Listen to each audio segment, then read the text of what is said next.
उस दिन तुम्हें एक अनुभवनीय दृश्य दिखाई दे जाएंगे। तो आंख बंद होती तुम्हें हिमालय के दृश्य दिखाई देंगे, अंदर रोशनी होगी, अंदर रोशनी होगी तो तुम्हें मेरे साथ बिताए हुए क्षण याद आएंगे, इस जीवन के भी, पिछले जीवन के भी, उससे पिछले जीवन के भी। तब तुम्हें मालूम पड़ेगा कि तुम्हारा मेरा क्या संबंध है, तब तुम्हें मालूम पड़ेगा कि मेरी आवाज पर तुम क्यों दौड़े आते हो। ये बात मैं कई बार तुम्हें कह चुका हूं और मेरे अलावा कोई दुनिया में कह नहीं रहा है, ये बात कोई नहीं कह रहा है। मैं इसलिए कह रहा हूं कि मैं ठोक बजा के बात करने में हिम्मत रखता हूं, और इसलिए कहता हूं कि मैं उसको प्रामाणिक और प्रामाणिकता के साथ लड़ सकता हूं। यदि कोई चैलेंज दे ऐसा नहीं हो सकता, मैं ऐसा करके दिखा सकता हूं, इसलिए मैं कहता हूं। मैं कहता हूं सूर्य उगा हुआ है, अगर कोई चैलेंज करके नहीं सूर्य उगा हुआ तो मैं दिखा सकता हूं ये सूर्य उगा हुआ है। तुम्हारा मेरे संबंध इसलिए है, और इसीलिए तुम्हें कह रहा हूं कि तुम्हारी आंख बंद होनी चाहिए, ये बाहर कपट की, झूठ की, कम से कम मेरे साथ। और ये वेदना मेरी वेदना है, यह वेदना इसलिए कि तुम मेरे प्राण हो, मेरे प्रिय हो, मेरे स्वजन हो, मेरे आत्मीय हो, मेरे हृदय के निकट हो। और इस बात को मैं बहुत, अगर मैं तुम्हें कहता हूं सत्य बोलना चाहिए, तो ये बात भी मैं बहुत सत्यता प्रामाणिकता के साथ इन सभी देवी देवताओं के सामने उपस्थित होकर कह रहा हूं कि इतना अधिक प्यार है, जितना अपनी जिंदगी से मुझे प्यार नहीं है उतना प्यार है। जिंदगी तो आज है, कल चली जाएगी, मुझे इस बात का कोई अफसोस है ही नहीं, मुझे मोह नहीं, शरीर का मोह है ही नहीं, जिंदगी में मोह रखा ही नहीं। मोह इस बात का है कि मैं तुम्हें कुछ कर दूं, कुछ संवार दूं, तुम्हारे मन का बटन मांस दूं, तुम्हारा अंधकार है, मन के उस अंधकार को दूर करूं, तुम्हें ज्ञान का प्रकाश दूं, तुम्हारे हृदय में बैठ सकूं, चेतना दे सकूं, ज्योति दे सकूं। और वह सुखदेव और वह पार्वती ने पूछा कि आप मुझे मृत्यु से पूर्णतः मुक्त होने की क्रिया सिखाए। तो उन्होंने कहा कि अच्छी बात है, अगर तुम जिद कर रही हो तो मैं तुम्हें उन मंत्रों को स्पष्ट करता हूं जिन मंत्र के माध्यम से 5 क्रियाएं होती हैं। और वह 5 क्रिया मैंने पत्रिका में लिखी है, या पीछे पेज में लिखी है कि मैं 5 साधनाएं करवाऊंगा। भगवान शिव के प्रत्यक्ष दर्शन, कुबेर साधना, शिव सायुज्य साधना, अमृत्यु साधना, रोग मुक्ति साधना। क्योंकि व्यक्ति को इसी में वो चाहिए क्या, वो जो रोगी है आप उसको पूछिए तुम्हें जिंदगी में सबसे ज्यादा क्या जरूरी है, वो कहेगा कि सारा घर लुट जाए, तुम्हें तबियत ठीक हो जाए, बस खत्म। जो निर्धन है उसको मालूम है पैसे का मूल्य क्या है, अमीर को मालूम नहीं हो सकता। इसलिए कुबेर साधना भी इतनी जरूरी है। और अमृत्यु साधना, हम जब तक चाहे जीवित रहें इस शरीर में, चाहे सिद्धाश्रम में, उससे बड़ा सौभाग्य, उससे बड़ा आनंददायक दृश्य कुछ नहीं हो सकता। जब पार्वती ने बहुत जिद की तो भगवान शिव ने डमरू बजाया जोर से। डमरू इसलिए कि केवल ये बात मैं पार्वती को सुनाना चाहता हूं, पार्वती के अलावा यहां पर कोई मनुष्य, कोई पुरुष, कोई स्त्री, कोई पशु, कोई पक्षी, कोई कीट पतंग, कोई रहे नहीं और कोई नहीं सुने, क्योंकि गोपनीय विद्या है। और उसी अमरनाथ में एक कबूतर और कबूतरी बैठे हुए थे, डमरू बजाए, डमरू बजाने पर सारे पशु पक्षी कीट पतंग तो उड़ गए, वो कबूतर भी उड़ गया, कबूतरी भी उड़ गई। 12 मील 12 कोस तक कोई भी जलचर या पशु या पक्षी या मनुष्य या स्त्री कोई नहीं। उस कबूतरी ने एक अंडा दिया था, उसी समय अंडा दिया ही था, अंडा पड़ा था। 5-7 मिनट बीते, जब शिव ने देखा कि अब कोई नहीं है तो पार्वती का सुन, अब मैं तुम्हें इन 5 साधनाओं की, जिन साधनाओं के माध्यम से पूरे संसार में सुख मिल सकता है, मनुष्य की इच्छा ही यही है। जो मनुष्य सामान्य व्यक्ति है वो स्वास्थ्य को चाहेगा, फिर थोड़ा ऊंचा उठेगा तो धन को चाहेगा, फिर ऊंचा उठेगा पूर्ण ग्रस्त सुख चाहेगा, फिर ऊंचा उठेगा तो अपने ज्ञान का प्रकाश चाहेगा, और फिर ऊंचा उठेगा तो अमृत्यु को चाहेगा, 5 क्रियाओं को चाहेगा। तो मैं तुम्हें अमृतत्व होने का मंत्र क्रिया समझा रहा हूं। उसी समय अंडा फूट गया, उसमें से बच्चा निकल गया। भगवान कुछ सुनाने लगे। एक आदमी कहता है, दूसरा हां भरता है, क्या ऐसा किया उसमें हूं, फिर मैं ऐसा कर दिया है तुमने सुना तो सुना हूं। तो महादेव कहते रहे, पार्वती सुनती रही। अमर कथा, अमर तत्व कथा, या वो मंत्र या वो साधना विधि। कथा का मतलब बस साधना विधि, कथा का मतलब कथ्य, जो कहा उसको कथा कहते हैं। औरतों को नींद बहुत जल्दी आती है, औरतों में जिद भी बहुत अधिक होती है, औरतों को नींद भी बहुत जल्दी आती है। तुम में अगर थोड़ा भी गुण हो तो आप उनको नींद दिला सकते हैं कि अब तुम बहुत थक गई है, ऐसे आंखें भी बहुत भारी भारी लग रही हैं, तुझे कुछ पता नहीं पड़ रहा है, तो तबीयत से इफेक्ट पड़ रहा है, और 2-3 महीनों से मैं देख रहा हूं तबीयत तेरी, तुम थोड़ी रेस्ट कर ले तो फट हो जाएगी, 5 मिनट हो जाएगी। अब तुम्हें गुण होना चाहिए, तुम कभी गुण इसको ये एक्सपेरिमेंट भी आजमाओ। पार्वती ने कहा, शिव ने कहा क्या हुआ, तुम थकी हुई बहुत हो।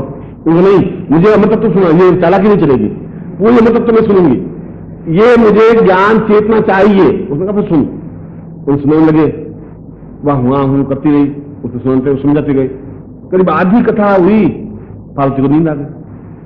नींद आ गई, भगवान शिव तो अपने भान के पिंडक में थे, भान तो पिए हुए थे, आंखें बंद थी क्योंकि चक्षुरुन्मीलितम ये ना। और उसने कहा कि उसके बाद में रीम बीज का हुंकार की दुनिया आती थी, वो कबूतर बैठा हूं करता रहा। फिर उसने कहा कि फिर रीम को इस ढंग से उच्चारण करना चाहिए, वहां से आई हूं। शिव जी ने कहा कि सुन रही है। फिर उसने पूरी बात सुनाते सुनाते सुनाते सुनाते पूरी विधि सुनाई, किस ढंग से इन 5 विधियों से ये 5 बीज मंत्र हैं, ये 5 बीज मंत्रों की साधना ये है। इन साधनों के माध्यम से निश्चय ही वो मेरे दर्शन कर सकता है। पापी से पापी, पाखंडी से पाखंडी, ढोंगी व्यक्ति और ढोंग करता हुआ भी मुझसे दर्शन कर सकता है। छल करता हुआ भी करोड़पति बन सकता है, रोग मुक्त हो सकता है, कुबेर सिद्धि प्राप्त कर सकता है। वो सारी विधियां बताई और उसने शायद रुपए में 4 आने भर तो 5 दिन सुनी और 12 आने भर उस कबूतर के बच्चे ने बैठे बैठे सुनता रहा, वो करता रहा, उनता उनता। फिर पूरी बात हुई तो भगवान सिंह ने आंख खोली, पूरी बात समझी तो क्या बात, क्या उसने बात क्या, पूरा मतलब तो तुम्हें सुनाया था, उनका सुनाया तो था, गर्मी बहुत थी और ठंडी ठंडी हवा चल रही थी, तो आपने मुझे कहा था कि वो रीम बीज बस वहां तक तो सुना था, फिर बाद में क्या हुआ, रीम बीज वो तो बहुत पहले की बात हुई, उसके बाद तक घंटे भर तक मैं और तुम्हें पूरी विधि समझाई है। उन्होंने मैं तो नींद आ गई। तो फिर वो कौन कर रहा था, आवाज कौन कर रहा था? इस 12 कोष में तो कोई पक्षी नहीं, डमरू बजाया मैंने। उनका मैं डमरू बजाया कि नहीं जो है ये तो मुझे मालूम नहीं, मैंने तो नींद दी थी। फिर मैं ऊंचा नेत्र उठाया, कबूतर बैठा हुआ दिखाई दिया। उस तक पार्वती के अलावा इसने भी अमर कथा सुन ली। और अगर ये संसार में फैल गए तो कोई मरेगा नहीं, मरेगा नहीं तो मेरा पैदा कहां से होगा? तो ये संसार इतना गंदा, इतना घटिया हो जाएगा, सब जहां देखो बुढ़े बुढ़े चेहरे दिखाई देंगे, मरेगा तो एक भी नहीं, मैं पैदा होंगे नहीं। और मैं पैदा होते गए और बुढ़े मरते नहीं गए तो पृथ्वी पर तिल रखने की जगह नहीं होगी, भीड़ से भीड़ छुट्टी हुई होगी। पुराना मरेगा तो नया पैदा होगा, न पेड़ को खत्म होगा, न नया पौधा पैदा होगा, न कोई मनुष्य खत्म होगा। ये तो सारा संसार अपने आप में बहुत दुर्बल और खांसने वाला और मतलब दुखी और पीड़ित और परेशान और कुछ होगा ही नहीं। उसने त्रिशूल फेंका जोर से उस कबूतर को मारने के लिए, कबूतर आगे उड़ा, पीछे पीछे त्रिशूल। ये मैं बिल्कुल शिव पुराण की कथा कह रहा हूं। वहां पुरुष की पत्नी बैठे बैठे जल चढ़ा रही थी, भगवान सूर्य को अर्घ्य दे रही थी और उसे उबासी ली और कबूतर ने देखा कि अब त्रिशूल तो मुझे मारेगा ही, उसके मुंह के अंदर घुस गया, पत्नी के, ऋषि पत्नी के। भगवान शिव स्त्री को तो मार नहीं सकते, त्रिशूल रुक गया। भगवान शिव भी त्रिशूल के पीछे पीछे आए। उसने कहा कि मेरा शत्रु तुम्हारे घर में है, उसको बाहर निकाल, मुझे उसको समाप्त करना बहुत ज्यादा जरूरी है। अगर नहीं तो ये सारी सृष्टि का, ब्रह्मांड सृष्टि निर्माण की, ब्रह्मांड सृष्टि विध्वंस की। अगर संहार होगा नहीं तो सृष्टि का निर्माण नहीं होगा। आज 1 अरब जनसंख्या है और अगर 1 अरब जनसंख्या और पैदा हो गई तो वो भी 1 अरब और ये भी 2 अरब पैदा हो गई, फिर 2 से 4 अरब, 6 अरब, 8 अरब, 40 अरब, मरेगी एक भी नहीं, तो वो पृथ्वी टिकेगी कहां, खिलाएंगे कहां, रहेगा क्या?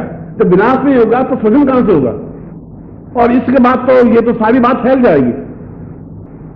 उसने कहा कि मैंने तपस्या की है, मैं ऋषि पत्नी हूं और तुम्हारा शत्रु अब मेरे पेट में, जब पेट से बाहर निकले तो मार देना, या तो तुम मुझे मारो, स्त्री को मार दो, मैं खड़ी हूं, तुम त्रिशूल से मुझे मार सकते हो।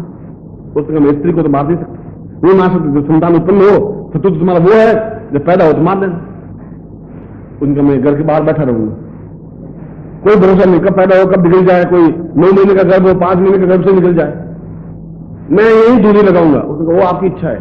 भगवान शिव ने वही दूरी लगाई, बैठ गए।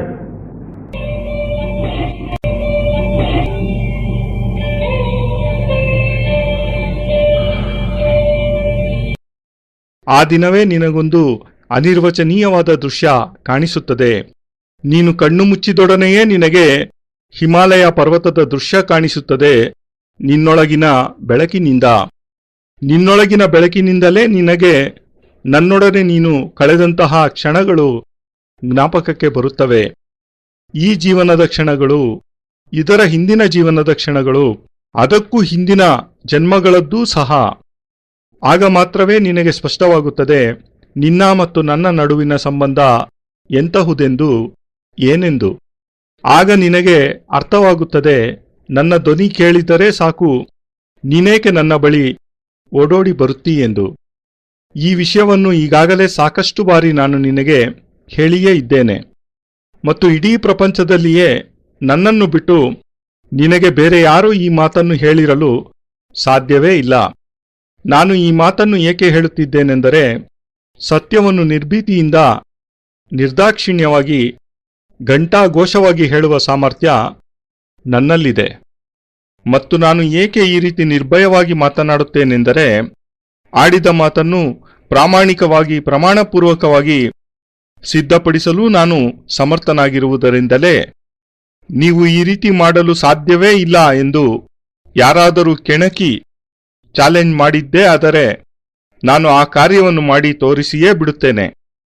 ಆದ್ದರಿಂದಲೇ ನಾನು ಯಾರ ಮುಲಾಜೂ ಇಲ್ಲದೆ ಮಾತನಾಡುತ್ತೇನೆ ನಿರ್ಭಯವಾಗಿ. ನಾನು ಹೇಳುತ್ತೇನೆ, ಈಗ ಸೂರ್ಯೋದಯವಾಗಿದೆ ಎಂದು. ಆದರೆ ಯಾರಾದರೂ ಸೂರ್ಯ ಉದಯವಾಗಿಲ್ಲ, ನಮಗೆ ಕಾಣುತ್ತಿಲ್ಲ ಎಂದು ನನ್ನನ್ನು ಚಾಲೆಂಜ್ ಮಾಡಿದರೆ ನಾನು ಅವರಿಗೆ ಸೂರ್ಯೋದಯವಾಗಿರುವುದನ್ನು ಸ್ಪಷ್ಟವಾಗಿ ಪ್ರಮಾಣಪೂರ್ವಕವಾಗಿ ಸಿದ್ಧಪಡಿಸಿ ಸಾಧಿಸಿ ಮನದಟ್ಟು ಮಾಡಿ ತೋರಿಸಬಲ್ಲೆ. ನಿನ್ನ ನನ್ನ ಸಂಬಂಧವಿರುವುದೂ ಸಹ ನನ್ನ ಇದೇ ವಿಶೇಷತೆಗೋಸ್ಕರವೇ. ಮತ್ತು ಆದ್ದರಿಂದಲೇ ನಾನು ನಿನಗೆ ಹೇಳುತ್ತಿದ್ದೇನೆ, ನಿನ್ನ ಕಣ್ಣುಗಳು ಮುಚ್ಚಿಕೊಂಡಿರಬೇಕು ಎಂದು. ಈ ಹೊರಗಿನ ಕಪಟ ಸುಳ್ಳುಮಯವಾದ ಪ್ರಪಂಚದ ರೀತಿನೀತಿಗಳನ್ನು ಕನಿಷ್ಠ ಪಕ್ಷ ನನ್ನೊಂದಿಗಾದರೂ ನೀನು ಆಚರಿಸದಿದ್ದರೆ ಬಹಳ ಒಳ್ಳೆಯದು. ಈ ವೇದನೆ, ಇದೇ ನನ್ನ ವೇದನೆಯಾಗಿದೆ. ಈ ವೇದನೆ ನನಗೇತಕ್ಕೆಂದರೆ, ನೀನು ನನ್ನ ಪ್ರಾಣವಾಗಿದ್ದೀಯಾ, ನೀನು ನನಗೆ ಪ್ರಿಯವಾಗಿದ್ದೀಯಾ, ನನ್ನ ಸ್ವಜನ ಮತ್ತು ಆತ್ಮೀಯನೂ ನೀನೇ ಆಗಿದ್ದೀಯಾ, ನನ್ನ ಹೃದಯಕ್ಕೆ ಹತ್ತಿರದವನಾಗಿದ್ದೀಯಾ. ಮತ್ತು ಈ ಮಾತನ್ನು ನಾನು ನಿನಗೆ ಸತ್ಯವನ್ನೇ ಹೇಳು ಎಂದು ಹೇಳುತ್ತೇನಾದ್ದರಿಂದ ಈ ಮಾತನ್ನು ನಾನು ನಿನಗೆ ಬಹಳ ಸತ್ಯತೆ ಮತ್ತು ಪ್ರಾಮಾಣಿಕತೆಗಳೊಂದಿಗೆ ಇಲ್ಲಿರುವ ಎಲ್ಲಾ ದೇವಿದೇವತೆಗಳ ಮುಂದೆ ಉಪಸ್ಥಿತನಾಗಿ ಹೇಳುತ್ತಿದ್ದೇನೆ. ನನಗೆ ನಿನ್ನ ಮೇಲೆ ಅದೆಷ್ಟು ಅತ್ಯಧಿಕವಾದ ಪ್ರೇಮವಿದೆ ಎಂದರೆ, ಬಹುಶಃ ನನ್ನ ಜೀವನದ ಮೇಲೆಯೂ ನನಗೆ ಅಷ್ಟೊಂದು ಪ್ರೇಮವಿರಲು ಸಾಧ್ಯವಿಲ್ಲ. ಅಷ್ಟೊಂದು ಪ್ರೇಮ ನನಗೆ ನಿನ್ನ ಮೇಲಿದೆ. ಈ ಜೀವನ ಇಂದಿದೆ, ನಾಳೆ ಹೊರಟು ಹೋಗುತ್ತದೆ. ನನಗೆ ಈ ವಿಷಯದ ಬಗ್ಗೆ ಯಾವುದೇ ವ್ಯಥೆ ಇಲ್ಲ, ನನಗೆ ಮೋಹವಿಲ್ಲ. ಶರೀರದ ಮೋಹವಂತೂ ಖಂಡಿತವಾಗಿ ಇಲ್ಲ. ಜೀವನದ ಮೇಲೆಯೂ ನಾನು ಮೋಹವನ್ನಿಡಲೇ ಇಲ್ಲ. ನನ್ನ ಮೋಹ ಕೇವಲ ಮಾತ್ರ ಒಂದೇ ಒಂದು ವಿಷಯದ ಮೇಲಿದೆ. ಅದು ಏನೆಂದರೆ, ಈ ಸಮಾಜದಲ್ಲಿ ನಿನ್ನನ್ನು ಒಬ್ಬ ಅದ್ಭುತ ವ್ಯಕ್ತಿಯನ್ನಾಗಿ ಮಾಡುವುದು, ನಿನ್ನ ಮನಸ್ಸಿನ ಕನ್ನಡಿಯನ್ನು ಶುಭ್ರಗೊಳಿಸುವುದು, ನಿನ್ನ ಮನಸ್ಸಿನಲ್ಲಿರುವ ಅಂಧಕಾರವನ್ನು ದೂರ ಮಾಡುವುದು, ನಿನಗೆ ಜ್ಞಾನದ ಪ್ರಕಾಶವನ್ನು ಕೊಟ್ಟು ನಿನ್ನ ಹೃದಯದಲ್ಲಿ ನಾನು ಕುಳಿತುಕೊಳ್ಳುವುದು, ನಿನಗೆ ಚೇತನವನ್ನು ಕೊಡುವುದು, ನಿನ್ನ ಬಾಳಿನಲ್ಲಿ ಜ್ಯೋತಿಯನ್ನು ಬೆಳಗುವುದು. ಮತ್ತೆ ಶುಕದೇವರ ಮತ್ತು ಪಾರ್ವತಿ ಪರಮೇಶ್ವರರ ಕಥೆಯನ್ನು ಮುಂದುವರಿಸುತ್ತಾ, ಜಗನ್ಮಾತೆ ಪಾರ್ವತಿ ಪರಮೇಶ್ವರನನ್ನು, ನೀವು ನನಗೆ ಮೃತ್ಯುವಿನಿಂದ ಪೂರ್ಣತಃ ಮುಕ್ತರಾಗುವ ಕ್ರಿಯೆಯನ್ನು ಬೋಧಿಸಿ ಎಂದು ಪ್ರಾರ್ಥಿಸುತ್ತಾಳೆ. ಆಗ ಪರಶಿವನು, ಒಳ್ಳೆಯದು, ನೀನು ಇಷ್ಟೊಂದು ಹಠ ಮಾಡುತ್ತಿರುವಾಗ ನಾನು ಆ ಅದ್ವಿತೀಯ ಅಲೌಕಿಕ ಮಂತ್ರಗಳನ್ನು ನಿನಗೆ ಸ್ಪಷ್ಟಪಡಿಸುತ್ತೇನೆ. ಯಾವ ಮಂತ್ರಗಳ ಮಾಧ್ಯಮದಿಂದ 5 ಕ್ರಿಯೆಗಳು ಸಂಭವವಾಗುತ್ತದೆಯೋ ಆ 5 ಕ್ರಿಯೆಗಳನ್ನು ನಾನು ನನ್ನ ಪತ್ರಿಕೆ ಮಂತ್ರ ತಂತ್ರ ಯಂತ್ರ ವಿಜ್ಞಾನದಲ್ಲಿ ಪ್ರಕಟಿಸಿದ್ದೇನೆ. ನಾನು ಈ 5 ಸಾಧನೆಗಳನ್ನು ನಿಮ್ಮಿಂದ ಮಾಡಿಸುತ್ತೇನೆಂದು ಈ ಪುಟದಲ್ಲಿ ತಿಳಿಸಿದ್ದೇನೆ. ಭಗವಾನ್ ಶಿವನ ಪ್ರತ್ಯಕ್ಷ ದರ್ಶನ, ಕುಬೇರ ಸಾಧನ, ಶಿವಸಾಯುಜ್ಯ ಸಾಧನ, ಅಮೃತ್ಯು ಸಾಧನ, ರೋಗಮುಕ್ತಿ ಸಾಧನ. ಏಕೆಂದರೆ ವ್ಯಕ್ತಿಯೊಬ್ಬನಿಗೆ ಯಾವುದೇ ವಯಸ್ಸಿನಲ್ಲಿಯೂ ಬೇಕಾಗಿರುವುದು ರೋಗಗಳಿಂದ ಮುಕ್ತಿ ಮಾತ್ರ. ಯಾರು ರೋಗಿಯಾಗಿದ್ದಾನೆಯೋ ಅವನನ್ನು ಕೇಳಿ, ನಿನಗೆ ಜೀವನದಲ್ಲಿ ಅತಿ ಹೆಚ್ಚಿನ ಅಗತ್ಯ ಯಾವುದರದಿದೆ ಎಂದು. ಅವನು ಹೇಳುತ್ತಾನೆ, ನನ್ನ ಮನೆ, ಐಶ್ವರ್ಯ, ಸರ್ವಸ್ವವೂ ಲೂಟಿಯಾದರೂ ಪರವಾಗಿಲ್ಲ, ನನಗೆ ಕೇವಲ ಮಾತ್ರ ಆರೋಗ್ಯ ಭಾಗ್ಯ ಹೊಂದಿದ್ದರೆ ಸಾಕು ಎಂದು. ಯಾರು ನಿರ್ಧನನಾಗಿರುವನೋ ಅವನಿಗೆ ಗೊತ್ತಿರುತ್ತದೆ ಹಣದ ಬೆಲೆ, ಅದರ ಮಹತ್ವ. ಧನಿಕನಿಗೆ ಅದನ್ನು ತಿಳಿಯಲು ಸಾಧ್ಯವಿಲ್ಲ. ಆದ್ದರಿಂದಲೇ ಕುಬೇರ ಸಾಧನೆಯೂ ನಿಮಗೆಲ್ಲ ಅತ್ಯವಶ್ಯಕವಾಗಿದೆ. ಅಮೃತ್ಯು ಸಾಧನೆ ನಾವು ಎಲ್ಲಿಯವರೆಗೆ ಬಯಸುತ್ತೇವೆಯೋ ಅಲ್ಲಿಯವರೆಗೆ ಜೀವಂತವಾಗಿರಬಹುದು. ಇದೇ ಶರೀರದಲ್ಲಿ ಅಥವಾ ಇಚ್ಛೆಪಟ್ಟಲ್ಲಿ ಸಿದ್ಧಾಶ್ರಮದಲ್ಲಿ ಕೂಡ ಜೀವಿಸಬಹುದಾಗಿದೆ. ಇದಕ್ಕಿಂತ ಮಿಗಿಲಾದ ಸೌಭಾಗ್ಯ, ಇದಕ್ಕಿಂತ ಹೆಚ್ಚಿನ ಆನಂದದಾಯಕ ದೃಶ್ಯ ಬೇರಾವುದೂ ಇರಲು ಸಾಧ್ಯವೇ ಇಲ್ಲ. ಯಾವಾಗ ಜಗನ್ಮಾತೆ ಪಾರ್ವತಿ ಅಮೃತ್ಯು ಸಾಧನೆಯ ರಹಸ್ಯ ತಿಳಿಯಲು ಹಠ ಮಾಡುತ್ತಾಳೆಯೋ ಆಗ ಭಗವಾನ್ ಶಿವನು ತನ್ನ ಡಮರುಗವನ್ನು ಜೋರಾಗಿ ಬಾರಿಸತೊಡಗುತ್ತಾನೆ. ಡಮರುಗವನ್ನು ಬಾರಿಸುತ್ತಿರುವ ಸಂಕೇತ ಅರ್ಥ ಏನೆಂದರೆ, ನಾನು ಕೇವಲ ಪಾರ್ವತಿಗೆ ಮಾತ್ರವೇ ಅಮೃತ್ಯುವಿನ ರಹಸ್ಯವನ್ನು ತಿಳಿಸಲು ಬಯಸುತ್ತೇನೆ ಎಂದು. ಪಾರ್ವತಿಯನ್ನುಳಿದು ಬೇರಾವುದೇ ಮನುಷ್ಯರು, ಸ್ತ್ರೀಯರಾಗಲಿ ಪುರುಷರಾಗಲಿ, ಯಾವುದೇ ಪಶು ಪಕ್ಷಿಗಳಾಗಲಿ ಕೀಟ ಪತಂಗಗಳಾಗಲಿ ಈ ಜಾಗದಲ್ಲಿ ಇರಲೇಬಾರದು. ಮತ್ತು ಯಾರಿಗೂ ಸಹ ಅಮರತ್ವದ ರಹಸ್ಯ ಕಿವಿಗೆ ಬೀಳಲೇಬಾರದು, ಏಕೆಂದರೆ ಇದು ಗೋಪನೀಯ ವಿದ್ಯೆ ಆಗಿದೆ. ಆದ್ದರಿಂದ ಮತ್ತು ಇದೇ ಅಮರನಾಥ ಸ್ಥಳದಲ್ಲಿಯೇ ಒಂದು ಗಂಡು ಗಿಣಿ ಹೆಣ್ಣು ಗಿಣಿಗಳೆರಡೂ ಶಿವನು ಪಾರ್ವತಿಯೊಡನೆ ಇದ್ದ ಜಾಗಕ್ಕೆ ಅತ್ಯಂತ ಸಮೀಪದ ಮರವೊಂದರಲ್ಲಿ ಕುಳಿತಿದ್ದವು. ಶಿವನು ಡಮರುಗ ಬಾರಿಸಿದೊಡನೆಯೇ ಸಮಸ್ತ ಪಶು ಪಕ್ಷಿ ಕೀಟ ಪತಂಗಗಳು ಎಲ್ಲ ದಿಕ್ಕಾಪಾಲಾಗಿ ಓಡಿಹೋದವು, ಹಾರಿಹೋದವು. ಆ ಗಿಣಿಗಳೆರಡೂ, ಗಂಡು ಮತ್ತು ಹೆಣ್ಣು ಗಿಣಿಗಳೂ ಸಹ ಭೀತಿಯಿಂದ ಹಾರಿಹೋದವು.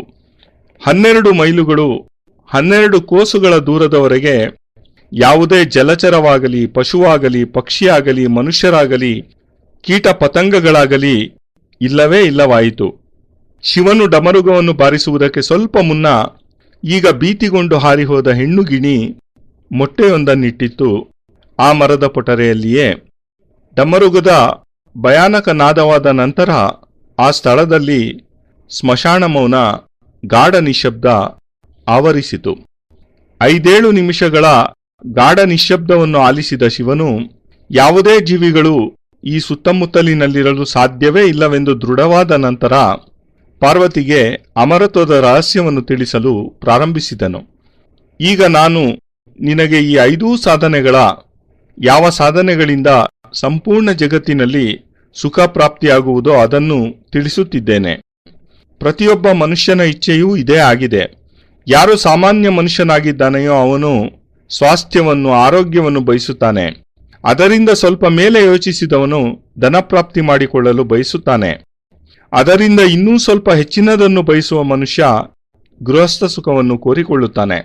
ಅದಕ್ಕಿಂತ ಮೇಲೇರಿದ ಮನುಷ್ಯ ತನ್ನ ಜೀವನದಲ್ಲಿ ಜ್ಞಾನದ ಪ್ರಕಾಶವಾಗಲಿ ಎಂದು ಬಯಸುತ್ತಾನೆ. ಇವೆಲ್ಲಕ್ಕಿಂತ ಮೇಲೇರಿದವನು ಮಾತ್ರವೇ ಅಮೃತ್ಯವನ್ನು ಇಚ್ಛಿಸುತ್ತಾನೆ ಮತ್ತು ಅದನ್ನು ಪ್ರಾಪ್ತಿ ಮಾಡಿಕೊಳ್ಳಲು ಸಾಧನವಾದ ನಾನೀಗ ಹೇಳಲಿರುವ 5 ಕ್ರಿಯೆಗಳನ್ನು ಪಡೆಯಲಿಚ್ಛಿಸುತ್ತಾನೆ.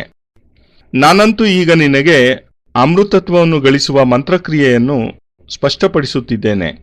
ಸುಲಭವಾಗಿ ನಿನಗೆ ಅರ್ಥವಾಗುವಂತೆ ತಿಳಿಸುತ್ತಿದ್ದೇನೆ. ಇದೇ ಕ್ಷಣದಲ್ಲಿ ಇನ್ನೇನು ಶಿವನು ಪಾರ್ವತಿಗೆ ಅಮರತ್ವದ ರಹಸ್ಯವನ್ನು ತಿಳಿಸಲು ಪ್ರಾರಂಭಿಸಿದ ಅಮೋಘವಾದ ಕ್ಷಣದಲ್ಲಿ ಹೆಣ್ಣು ಗಿಣಿ ಮರದ ಪೊಟರೆಯಲ್ಲಿಟ್ಟಿದ್ದ ಮೊಟ್ಟೆಯೊಡೆದು ಆಗಷ್ಟೇ ಜೀವ ಪಡೆದ ಗಿಣಿಮರಿ ಹೊರಬಂದಿತು. ಭಗವಾನ್ ಶಿವನು ಧ್ಯಾನಾವಸ್ಥೆಯಲ್ಲಿ ಲೀನವಾಗಿ ಪಾರ್ವತಿಗೆ ರಹಸ್ಯವನ್ನು ಸ್ಪಷ್ಟವಾಗಿ ಹೇಳತೊಡಗಿದ. ಯಾರಾದರೂ ಕಥೆಯೊಂದನ್ನು ಹೇಳುತ್ತಿರುವಾಗ ಕೇಳುಗರು ತಮಗೆ ಅರ್ಥವಾಗುತ್ತಿದೆ, ತಾವು ಎಚ್ಚರದಿಂದ ಕೇಳಿಸಿಕೊಳ್ಳುತ್ತಿದ್ದೇವೆ ಎಂಬ ಸೂಚನೆ ಕೊಡುವುದಕ್ಕಾಗಿ ಹಾ ಹೂ ಎನ್ನುವುದು ವಾಡಿಕೆಯಲ್ಲಿದೆಯಲ್ಲವೇ? ಅದೇ ಪ್ರಕಾರ ಮಹಾದೇವನು ಅಮರಕಥೆಯನ್ನು ಹೇಳತೊಡಗಿದ. ತಾಯಿ ಪಾರ್ವತಿಯು ತಾನು ಎಚ್ಚರದಲ್ಲಿದ್ದು ಕತೆ ಕೇಳುತ್ತಿರುವೆನೆಂದು ತಿಳಿಸಲು ಹಾ ಹೂ ಎನ್ನತೊಡಗಿದಳು. ಮಹಾದೇವ ಮೈಮರೆತು ಕತೆ ಹೇಳತೊಡಗಿದ. ಪಾರ್ವತಿ ಆಲಿಸತೊಡಗಿದಳು. ಅಮರಕತೆ, ಅಮೃತತ್ವ ಕತೆ ಅಥವಾ ಅಮರತ್ವದ ಮಂತ್ರ ಮತ್ತು ಅದರ ಸಾಧನಾ ವಿಧಿ. ಕತೆ ಎಂದರೆ ಆ ಸಾಧನಾ ವಿಧಿ, ಆ ಕತ್ಯ. ಅವರು ಹೇಳಿದ್ದು ಅದನ್ನೇ ಕತೆ ಎನ್ನುತ್ತಾರೆ. ಹೆಂಗಸರಿಗೆ ನಿದ್ರೆ ಬಹಳ ಬೇಗ ಬರುತ್ತದೆ. ಹೆಂಗಸರಿಗೆ ಹಠ ಸ್ವಭಾವವೂ ಹೆಚ್ಚಿರುತ್ತದೆ ಮತ್ತು ನಿದ್ರೆಯಂತೂ ಅವರಿಗೆ ಬಹಳ ಬೇಗ ಬಂದೇ ಬರುತ್ತದೆ. ನಿನ್ನಲ್ಲಿ ಸ್ವಲ್ಪವಾದರೂ ಚಾಲಾಕಿತನದ ಗುಣವಿದ್ದರೆ ಹೆಂಗಸರಿಗೆ ಬಹಳ ಬೇಗ ನಿದ್ರೆ ಬರುವಂತೆ ಮಾಡಬಹುದು. ಮೇಡಮ್, ನೀವು ತುಂಬಾ ಸುಸ್ತಾದಂತೆ ಕಾಣುತ್ತಿದ್ದೀರಾ. ನಿಮ್ಮ ಕಣ್ಣುಗಳು ಸರಿಯಾಗಿ ನಿದ್ರೆ ಇಲ್ಲದೆ ಕೆಂಪಗಾಗಿವೆ. ನಿಮಗೇ ತಿಳಿಯದೆ ನಿಮ್ಮ ಕಣ್ಣು ರೆಪ್ಪೆಗಳು ಭಾರವಾಗಿ ಮುಚ್ಚಿಕೊಳ್ಳುತ್ತಿವೆ. ನಿಮಗಂತೂ ಈಗ ಏನೂ ತಿಳಿಯುತ್ತಿಲ್ಲ, ಆದರೆ ಇದು ಮುಂದೆ ನಿಮ್ಮ ಆರೋಗ್ಯದ ಮೇಲೆ ಎಫೆಕ್ಟ್ ಆಗಬಹುದು. ಆದ್ದರಿಂದ ನೀವು ಸ್ವಲ್ಪ ರೆಸ್ಟ್ ತೆಗೆದುಕೊಂಡರೆ ತುಂಬಾ ಒಳ್ಳೆಯದೆಂದು ನನಗಂತೂ ಅನಿಸುತ್ತಿದೆ. ಇಷ್ಟು ಹೇಳಿದರೆ ಸಾಕು. ಹೆಂಗಸರು ಕೆಲವೇ ಕ್ಷಣದಲ್ಲಿ ಗಾಢ ನಿದ್ರೆ ಬಂದು ಮಲಗಿಯೇ ಬಿಡುತ್ತಾರೆ. ಈ ನಿದ್ರೆ ಬರಿಸುವ ಗುಣವೊಂದು ನಿನ್ನಲ್ಲಿರಬೇಕಷ್ಟೆ. ಬೇಕಾದರೆ ನಿನ್ನ ಪರಿಚಯದ ಯಾರೇ ಹೆಂಗಸರ ಬಳಿ ಈ ಎಕ್ಸ್ಪರಿಮೆಂಟ್ ಅನ್ನು ಮಾಡಿ ನೋಡು.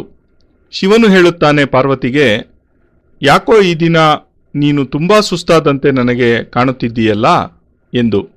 ಅದಕ್ಕೆ ತಾಯಿ ಪಾರ್ವತಿ, ನಿಮ್ಮ ಚಾಲಾಕಿತನ ನನ್ನ ಬಳಿ ಈಗ ನಡೆಯುವುದಿಲ್ಲ. ಮೊದಲು ಅಮೃತತ್ವ ಸಾಧನೆಯ ಸಂಪೂರ್ಣ ವಿಧಿವಿಧಾನ ನನಗೆ ತಿಳಿಸಿಕೊಡಿ. ನಾನೀಗ ಅದನ್ನು ಕೇಳಲೇಬೇಕು.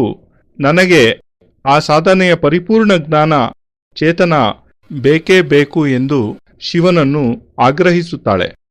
ಶಿವನು ಬೇರೆ ವಿಧಿಯಿಲ್ಲದೆ ಅಮೃತತ್ವ ಸಾಧನೆಯ ಗೂಢ ರಹಸ್ಯಗಳನ್ನು ವಿಶದವಾಗಿ ತಿಳಿಸತೊಡಗುತ್ತಾನೆ. ಪಾರ್ವತಿಯು ಕತೆ ಕೇಳುವವರಂತೆ ಹಾ ಹೂ ಎನ್ನತೊಡಗುತ್ತಾಳೆ. ಸರಿಸುಮಾರು ಅರ್ಧ ಕಥೆಯಾಗುವವರೆಗೆ ಎಚ್ಚರದಿಂದಿದ್ದು ಹಾ ಹೂ ಎನ್ನುತ್ತಿದ್ದ ಮಾತೆ ಪಾರ್ವತಿದೇವಿಗೆ ಗಾಢವಾದ ನಿದ್ರೆ ಆವರಿಸಿಬಿಡುತ್ತದೆ. ಭಗವಾನ್ ಶಿವನು ಬಾಂಗ್ ಸೇವಿಸಿ ನಶೆಯಲ್ಲಿದ್ದ ಕಾರಣದಿಂದ ಚಕ್ಷುರುನ್ಮೀಲಿತಂ ಏನ, ಕಣ್ಮುಚ್ಚಿ ಆನಂದೋನ್ಮತ್ತನಾಗಿರುತ್ತಾನೆ. ಅವನು ಹೇಳುತ್ತಾನೆ, ಈ ವಿಧಿಯ ನಂತರ ರೀಂ ಬೀಜದಿಂದ ತಕ್ಷಣವೇ ಹೂಂಕಾರದ ಧ್ವನಿ ಪಾರ್ವತಿಯು ರಹಸ್ಯವನ್ನು ಕೇಳುತ್ತಿರುವ ಸೂಚಕವಾಗಿ ಬರತೊಡಗಿತು. ಅದು ಮೊಟ್ಟೆಯಿಂದೊಡೆದು ಹೊರಬಂದ ಗಿಣಿಮರಿ ತಾಯಿ ಪಾರ್ವತಿಯನ್ನು ಅನುಕರಿಸಿ ಮಾಡತೊಡಗಿದ್ದ ಹೂಂಕಾರದ ಧ್ವನಿಯಾಗಿತ್ತು.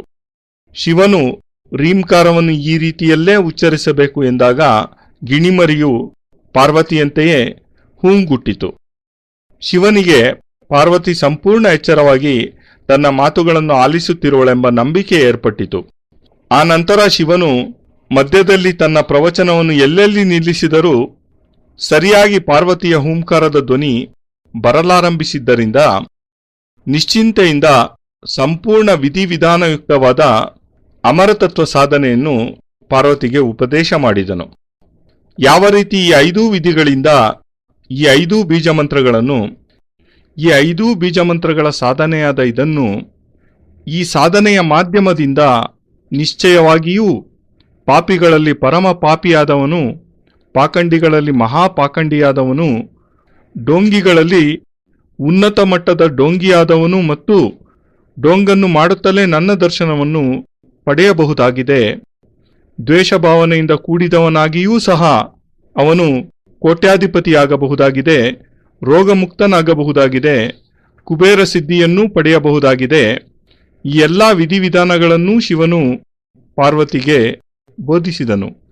ಮತ್ತು ಈ ಉಪದೇಶದಲ್ಲಿ 1 ರೂಪಾಯಿನ 4 ಆಣೆಯಷ್ಟು ಮಾತೆ ಪಾರ್ವತಿ ಕೇಳಿಸಿಕೊಂಡಿದ್ದರೆ 12 ಆಣೆಯಷ್ಟು ಹೆಚ್ಚು ಆಗಷ್ಟೇ ಮೊಟ್ಟೆಯಿಂದ ಹೊರಬಂದ ಗಿಳಿಮರಿ ಕೇಳಿಸಿಕೊಂಡಿತ್ತು. ತಾಯಿ ಪಾರ್ವತಿಯಂತೆಯೇ ಹೂಗುಟ್ಟುತ್ತಾ ನಿಶ್ಶಬ್ದವಾಗಿ ಕುಳಿತು. ಅಮರತ್ವದ ರಹಸ್ಯವನ್ನು ಸಂಪೂರ್ಣವಾಗಿ ತಿಳಿಸಿದ ನಂತರ ಭಗವಾನ್ ಶಿವನು ಧ್ಯಾನದಿಂದ ಬಹಿರ್ಮುಖವಾಗಿ ಹೊರಬಂದು ಕಣ್ಣು ತೆರೆಯುತ್ತಾನೆ ಮತ್ತು ಪಾರ್ವತಿಯನ್ನುದ್ದೇಶಿಸಿ, ನಾನೀಗ ತಿಳಿಸಿದ ರಹಸ್ಯವನ್ನು ಸಂಪೂರ್ಣವಾಗಿ ಶ್ರದ್ಧೆಯಿಂದ ಎಚ್ಚರವಾಗಿ ಕೇಳಿಸಿಕೊಂಡೆ ಅಲ್ಲವೇ ಎಂದು ಪ್ರಶ್ನಿಸುತ್ತಾನೆ. ಇದ್ದಕ್ಕಿದ್ದಂತೆ ಗಾಢ ನಿದ್ರೆಯಿಂದ ಹೊರತಳ್ಳಿದಂತಾಗಿ ಪಾರ್ವತಿ ದೇವಿಯು, ಏನಾಯಿತು, ಏನನ್ನು ಕೇಳಿಸಿಕೊಳ್ಳಬೇಕು ಎಂದು ಶಿವನನ್ನೇ ಪ್ರಶ್ನಿಸಿಬಿಡುತ್ತಾಳೆ. ಭಗವಾನ್ ಶಿವನು ಅಚ್ಚರಿಯಿಂದ, ಇದೇನಿದು ನಿನ್ನ ವಿಚಿತ್ರ ಪ್ರಶ್ನೆ? ಇದೀಗ ತಾನೇ ನೀನೇ ಹಠ ಹಿಡಿದು ಕೇಳಿದ ಅಮರತ್ವದ ಸಂಪೂರ್ಣ ರಹಸ್ಯವನ್ನು ತಿಳಿಸಿದೆನಲ್ಲ ಎಂದನು. ಅದಕ್ಕೆ ಪಾರ್ವತಿ ದೇವಿ, ನೀವೇನೋ ಹೇಳುತ್ತಿದ್ದೀರಿ, ಆದರೆ ವಿಪರೀತ ಬಿಸಿಲಿದ್ದು ಜೊತೆಯಲ್ಲಿಯೇ ಥಂಡಿಗಾಳಿ ಬೀಸುತ್ತಿದ್ದರಿಂದ ಸ್ವಲ್ಪ ಜೋಂಪು ಹತ್ತಿ ನನಗೆ ನಿದ್ರೆ ಬಂದಂತಾಗಿತ್ತು. ಅಂದಹಾಗೆ ನೀವು ರೀಂ ಬೀಜದ ಬಗ್ಗೆ ತಿಳಿಸುತ್ತಿದ್ದೀರಿ, ನಂತರ ಏನಾಯಿತು? ನನಗೆ ನೆನಪಿಲ್ಲ ಎಂದು ಉತ್ತರಿಸಿದಳು. ಅದಕ್ಕೆ ಭಗವಾನ್ ಶಿವನು, ರೀಂ ಬೀಜದ ಬಗ್ಗೆ? ಅದಂತೂ ಬಹಳ ಸಮಯದ ಹಿಂದೆ ತಿಳಿಸಿದ ವಿಷಯ. ಅದಾದ ನಂತರದ 1 ಗಂಟೆ ಕಾಲ ನಾನು ರೀಂ ಬೀಜದ ಪೂರ್ಣ ವಿಧಿಯನ್ನು ತಿಳಿಸಿದೆನಲ್ಲ ಎಂದನು. ಅದಕ್ಕೆ ಪಾರ್ವತೀದೇವಿ, ರೀಂ ಬೀಜದವರೆಗಷ್ಟೇ ನನಗೆ ನೆನಪಿರುವುದು. ಅದಾದ ನಂತರ ಏನಾಯಿತು ನೆನಪಿಲ್ಲ. ನಾನಂತೂ ನಿದ್ರಿಸುತ್ತಿದ್ದೆ. ಹಾಗಾದರೆ ನಿನ್ನಂತೆಯೇ ಹೂಗುಟ್ಟುತ್ತಿದ್ದವರು ಯಾರು? ಇಲ್ಲಿಂದ 12 ಮೈಲುಗಳವರೆಗೆ ಯಾವುದೇ ಜೀವಜಂತುಗಳು ಇರಬಾರದೆಂದು ನಾನು ನನ್ನ ಡಮರುಗವನ್ನು ಬಾರಿಸಿದ್ದೇನಲ್ಲ ಎಂದು ಬೆರಗಾದನು ಭಗವಾನ್ ಶಿವ. ನೀವು ಡಮರುಗವನ್ನು ಬಾರಿಸಿದ್ದು ಅದೆಷ್ಟು ನಿಜವೋ ಅಷ್ಟೇ ನಿಜ ನಾನು ನಿದ್ರೆಗೆ ಹೋದದ್ದೂ ಕೂಡ. ಆದ್ದರಿಂದ ನಾನಂತೂ ನಿಮ್ಮ ಮಾತಿಗೆ ಹೂಗುಟ್ಟಲೇ ಇಲ್ಲ ಎಂದಳು ಮಾತೆ ಪಾರ್ವತಿ. ಸಂದೇಹಗೊಂಡ ಭಗವಾನ್ ಶಿವನು ಸುತ್ತಲೂ ನೋಡುತ್ತಾ ತನ್ನ ದೃಷ್ಟಿಯನ್ನು ಮೇಲೆ ಹರಿಸಿದಾಗ ಹತ್ತಿರದ ಮರವೊಂದರ ಮೇಲೆ ಅಮರತ್ವದ ರಹಸ್ಯವನ್ನು ಹೂಂಗುಡುತ್ತಾ ಕದ್ದಾಲಿಸಿದ ಗಿಣಿಮರಿ ಕಂಡುಬಂದಿತು.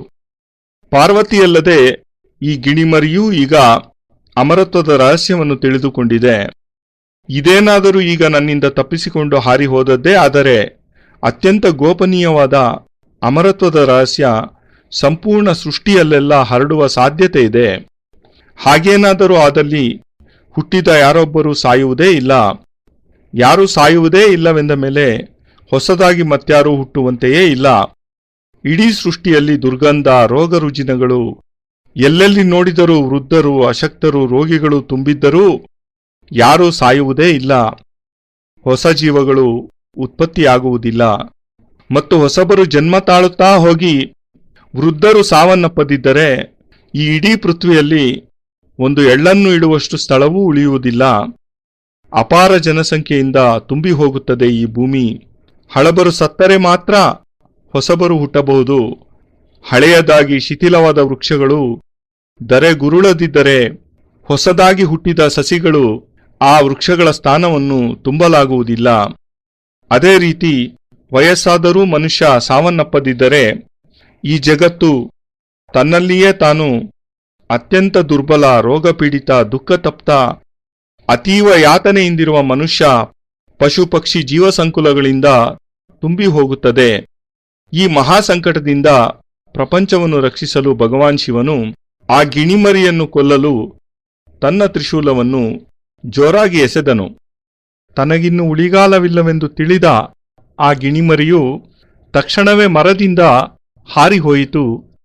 ಅದರ ಹಿಂದೆಯೇ ಶಿವನ ತ್ರಿಶೂಲ ಬೆನ್ನಟ್ಟಲಾರಂಭಿಸಿತು. ನಾನೀಗ ನಿಮಗೆ ಯಥಾವತ್ತಾಗಿ ಶಿವಪುರಾಣದ ಕಥೆಯನ್ನು ಹೇಳುತ್ತಿದ್ದೇನೆ. ಅಲ್ಲೇ ಸ್ವಲ್ಪ ದೂರದಲ್ಲಿ ಮಹರ್ಷಿ ಪುಲಸ್ತ್ಯರ ಪತ್ನಿ ಕುಳಿತುಕೊಂಡು ಭಗವಾನ್ ಶಿವನಿಗೆ ಅರ್ಘ್ಯವನ್ನು ಅರ್ಪಿಸುತ್ತಿದ್ದಳು. ಇದ್ದಕ್ಕಿದ್ದಂತೆ ಅವಳಿಗೆ ಆಕಳಿಕೆ ಬಂದಂತಾಗಿ ಬಾಯನ್ನು ಪೂರ್ಣವಾಗಿ ತೆರೆದಾಗ ಶಿವನ ತ್ರಿಶೂಲದಿಂದ ತಪ್ಪಿಸಿಕೊಂಡು ಹಾರಿ ಬರುತ್ತಿದ್ದ ಗಿಣಿಮರಿ ತ್ರಿಶೂಲ ತನ್ನನ್ನು ಕೊಲ್ಲುವುದು ಖಚಿತ ಎಂದು ತಿಳಿದು ಆ ತಕ್ಷಣ ಋಷಿಪತ್ನಿಯ ತೆರೆದ ಬಾಯಿಂದ ಅವಳ ಗರ್ಭದ ಒಳಗೆ ಸೇರಿಕೊಂಡು ಬಿಟ್ಟಿತು. ಭಗವಾನ್ ಶಿವ ಸ್ತ್ರೀಯನ್ನು ಎಂದಿಗೂ ಕೊಲ್ಲುವವನಲ್ಲವಾದ್ದರಿಂದ ಅವನ ತ್ರಿಶೂಲವು ಪುಲಸ್ತ್ಯನ ಪತ್ನಿಯೆದುರಿಗೆ ನಿಂತುಬಿಟ್ಟಿತು. ತ್ರಿಶೂಲವನ್ನೇ ಹಿಂಬಾಲಿಸಿಕೊಂಡು ಬಂದ ಶಿವನು, ನನ್ನ ಶತ್ರುವು ಈಗ ನಿನ್ನ ಶರೀರದಲ್ಲಿದ್ದಾನೆ, ಅವನನ್ನು ಮೊದಲು ಹೊರಹಾಕು. ಅವನನ್ನು ಸಂಹರಿಸುವುದು ನನಗೆ ಅತ್ಯಂತ ಅಗತ್ಯವಾಗಿದೆ. ಅವನ ಸಂಹಾರವಾಗದಿದ್ದರೆ ಬ್ರಹ್ಮನು ನಿರ್ಮಾಣ ಮಾಡಿದ ಈ ಸೃಷ್ಟಿ ಸಂಪೂರ್ಣವಾಗಿ ವಿಧ್ವಂಸವಾಗಿ ಬಿಡುತ್ತದೆ. ಸಂಹಾರ ಕಾರ್ಯವಾಗದಿದ್ದರೆ ಸೃಷ್ಟಿ ಕಾರ್ಯ ಮಾಡುವುದು ಸಾಧ್ಯವೇ ಇಲ್ಲ. ಈಗ 1 ಅರಬ್ ಜನಸಂಖ್ಯೆ ಸುಮಾರು 1,000 ಮಿಲಿಯನ್ ಇದೆ. ಇದರೊಂದಿಗೆ ಮತ್ತೊಂದು ಅರಬ್, ಮತ್ತೊಂದು 1,000 ಮಿಲಿಯನ್ ಜನಸಂಖ್ಯೆ ಸೃಷ್ಟಿಯಾದರೆ ಅದೂ 1 ಅರಬ್, ಇದೂ 1 ಅರಬ್, 2 ಅರಬ್ ಜನಸಂಖ್ಯೆ ಸೃಷ್ಟಿಯಾಗಿ ಬಿಡುತ್ತದೆ. ನಂತರ 2 ರಿಂದ 4 ಅರಬ್ ಜನಸಂಖ್ಯೆ, 6 ಅರಬ್, 8 ಅರಬ್, 40 ಅರಬ್ ಜನಸಂಖ್ಯೆ. ಯಾರೂ ಸಹ ಸಾಯುವುದೇ ಇಲ್ಲ. ಆಗ ಈ ಪೃಥ್ವಿ ಅಗಾಧ ಜನಸಂಖ್ಯೆಯ ಭಾರವನ್ನು ಹೊತ್ತು ನಿಲ್ಲುವುದಾದರೂ ಎಲ್ಲಿ? ಇಷ್ಟೆಲ್ಲ ಜನರಿಗೆ ಆಹಾರ ಒದಗಿಸುವುದಾದರೂ ಹೇಗೆ? ಇಲ್ಲಿ ಉಳಿಯುವುದಾದರೂ ಏನು? ವಿನಾಶವೇ ಆಗದಿದ್ದರೆ ಹೊಸ ಸೃಷ್ಟಿ, ಸೃಜನ ಕಾರ್ಯ ಆಗುವುದಾದರೂ ಹೇಗೆ? ಮತ್ತು ಇದಾದ ನಂತರ ನಿನ್ನ ಗರ್ಭದಲ್ಲಿ ಅಡಗಿ ಕುಳಿತಿರುವ ನನ್ನ ಶತ್ರುವಾದ ಗಿಳಿಮರಿಯಿಂದ ಅಮರತ್ವದ ರಹಸ್ಯ ಸಂಪೂರ್ಣ ಸೃಷ್ಟಿಯಲ್ಲಿ ಹರಡಿಬಿಡುತ್ತದೆ. ಆದ್ದರಿಂದ ಮೊದಲು ನಿನ್ನ ಗರ್ಭದಿಂದ ನನ್ನ ಶತ್ರುವನ್ನು ಹೊರಗೆ ಹಾಕು, ನಾನವನನ್ನು ಕೊಲ್ಲಲೇಬೇಕಾಗಿದೆ ಎಂದು ಪುಲಸ್ತ್ಯನ ಪತ್ನಿಗೆ ಎಚ್ಚರಿಸುತ್ತಾನೆ. ಅದಕ್ಕೆ ಆಕೆ, ನಾನು ತಪಸ್ಸನ್ನು ಮಾಡಿದ್ದೇನೆ, ನಾನೊಬ್ಬ ಋಷಿಪತ್ನಿಯಾಗಿದ್ದೇನೆ, ಮತ್ತು ಈಗ ನಿನ್ನ ಶತ್ರುವು ನನ್ನ ಗರ್ಭದಲ್ಲಿದ್ದಾನೆ. ಅವನು ನನ್ನ ಗರ್ಭದಿಂದ ಹೊರಬರುತ್ತಿದ್ದಂತೆಯೇ ಅವನನ್ನು ನೀನು ಕೊಂದುಬಿಡು, ಇಲ್ಲವೇ ಅವನು ನನ್ನ ಗರ್ಭದಲ್ಲಿರುವಂತೆಯೇ ನನ್ನನ್ನೇ ಕೊಂದುಬಿಡು, ಸ್ತ್ರೀ ಹತ್ಯೆಯನ್ನೇ ಮಾಡಿಬಿಡು. ನಾನು ನಿನ್ನೆದುರಿನಲ್ಲೇ ಇದ್ದೇನೆ, ತ್ರಿಶೂಲದಿಂದ ನನ್ನನ್ನು ನೀನೀಗಲೇ ಸಂಹರಿಸಬಹುದು ಎಂದಳು ಆ ಋಷಿಪತ್ನಿ. ಅದಕ್ಕೆ ಭಗವಾನ್ ಶಿವನು, ನಾನಂತೂ ಸ್ತ್ರೀ ಹತ್ಯೆಯನ್ನು ಮಾಡುವುದಿಲ್ಲ ಎಂದನು. ಆಗ ಋಷಿಪತ್ನಿ, ನನ್ನನ್ನು ಕೊಲ್ಲುವುದಿಲ್ಲವೆಂದಾದರೆ ನನಗೆ ಸಂತಾನ ಉತ್ಪನ್ನವಾದಾಗ ಗರ್ಭದಿಂದ ನಿನ್ನ ಶತ್ರು ಹೊರಬಂದೊಡನೆಯೇ ಅವನನ್ನು ಸಂಹರಿಸಿಬಿಡು ಎಂದಳು. ಅದಕ್ಕೆ ಶಿವನು, ನಾನು ನಿನ್ನ ಮನೆಯಿಂದಾಚೆಯೇ ಕುಳಿತಿರುತ್ತೇನೆ, ಏಕೆಂದರೆ ನನಗಂತೂ ಯಾವುದೇ ಭರವಸೆ ಇಲ್ಲ. ಯಾವಾಗ ಮಗು ಹುಟ್ಟುತ್ತದೋ ಆ ಕ್ಷಣವೇ ಅದು ತಪ್ಪಿಸಿಕೊಳ್ಳಬಹುದು. 9 ತಿಂಗಳು ಗರ್ಭಧಾರಣೆ ಎಂದು ನಾನಂದುಕೊಂಡು 5ನೇ ತಿಂಗಳಿನಲ್ಲಿ ಗರ್ಭಧಾರಣೆಯಾಗಿ ಮಗು ಹೊರಬಂದರೆ ಆಗ ನಾನೇನು ಮಾಡುವುದು? ಆದ್ದರಿಂದ ನಾನು ನಿನ್ನ ಮನೆಯ ಮುಂದೆಯೇ ಕಾವಲಿರುತ್ತೇನೆ ಎಂದನು. ಅದಕ್ಕೆ ಋಷಿಪತ್ನಿ, ನಿನ್ನಿಚ್ಛೆಯಂತೆಯೇ ಆಗಲಿ ಎಂದು ಸಮ್ಮತಿಸಿದಳು.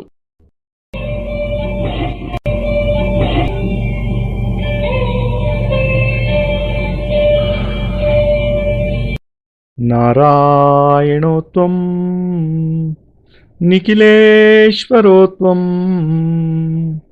ಮಾತಾ ಪಿತಾ ಗುರು ಆತ್ಮಾ ತ್ವಮೇವಂ ಬ್ರಹ್ಮಾ ತ್ವಂ ವಿಷ್ಣುರುದ್ರ ತ್ವಮೇವಂ ಸಿದ್ಧಾಶ್ರಮೋ ತ್ವಂ ಗುರುವಂ ಪ್ರಣಮ್ಯಂ ತ್ವಮೇವ ಮಾತಾ ಚ ಪಿತಾ ತ್ವಮೇವ ತ್ವಮೇವ ಬಂಧುಶ್ಚ ಸಖಾ ತ್ವಮೇವ ತ್ವಮೇವ ವಿದ್ಯಾ ದ್ರವಿಣಂ ತ್ವಮೇವ ತ್ವಮೇವ ಸರ್ವಂ ಮಮ ದೇವ ದೇವ.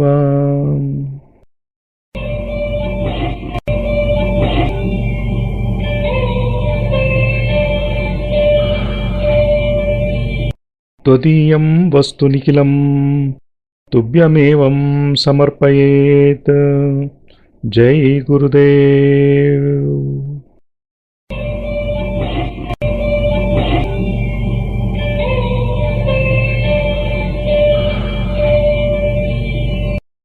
ಪರಮಪೂಜ್ಯ ಗುರುದೇವ್ ಯೋಗಿರಾಜ್ ಸ್ವಾಮಿ ನಿಖಿಲೇಶ್ವರಾನಂದಜಿ ಮಹಾರಾಜರ ಪವಿತ್ರತಮ ದಿವ್ಯ ಚರಣಾರವಿಂದಗಳಲ್ಲಿ ಸಪ್ರೇಮಪೂರ್ವಕ ಸಮರ್ಪಣೆ ಈ ಭಾವಾನುವಾದ ಅತ್ಯಂತ ಕೃತಜ್ಞತಾಪೂರ್ವಕವಾಗಿ ಗುರೂಜಿ ನಿಖಿಲ್ ಸಚ್ಚಿದಾನಂದ